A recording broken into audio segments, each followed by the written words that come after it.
Одна из мер регулирования численности безнадзорных животных – это кастрация и стерилизация. Но практика показывает, что собак на улице меньше не становится. В этом году на Алекминский район с департамента ветеринарии выделено более 90 тысяч рублей, но количество 6 собак. Говорить о этой цифре как о мере регулирования не стоит, считают жители. Как решают проблему в районе, узнаем далее.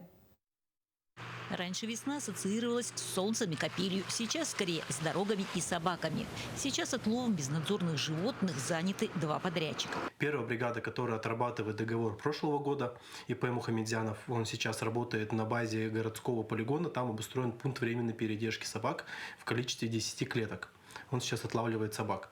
Вторая бригада ИП Керимов отрабатывает средства, выделяемые Департаментом ветеринарии Республики Саха-Якутия в объеме 92 тысячи рублей. Появилась группа зоозащитников, которые готовы отлавливать собак. Есть договоренность с городом, который готов перевести 1 миллион на полный цикл процедур. По этому проекту нам выделяется 1 миллион на 100 собак. То есть и это, я скажу, совсем немного, потому что это отлов. Это машина, отловщики, машина, доставить до места, стерилизовать, кастрировать, чипировать. Прививка от бешенства у нас входит в программу. Дальше, опять же, передержка, кормление, уборка территории этой и отпускание на прежнее место жительства. Как видим, нажиться не получится, а вот собак может стать меньше. Стоимость полной процедуры обходится в кругленькую сумму и ветслужбе. Кстати, в этом году на Алекминский район средств выделено всего на 6 собак. В среднем 14-15 тысяч по утвержденным расценкам.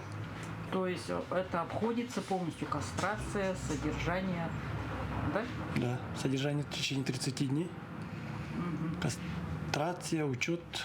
Есть мнение, что в Якутии численность безнадзорных животных все-таки необходимо регулировать. Об этом еще в феврале обозначил свое мнение Алексей Колодезников. Наконец-то в прошлом году на уровне Государственной Думы были внесены изменения, которые дают сейчас возможность части решений принять субъектом Российской Федерации.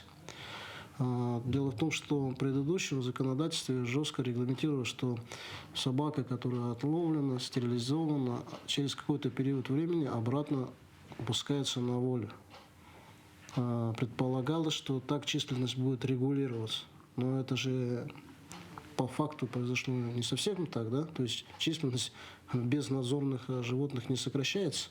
Сегодня об этом говорят серьезнее, а пока город подал уже 5-ю заявку на финансирование строительства приюта. Елена Фаст, Максим Копылов, Алекминск.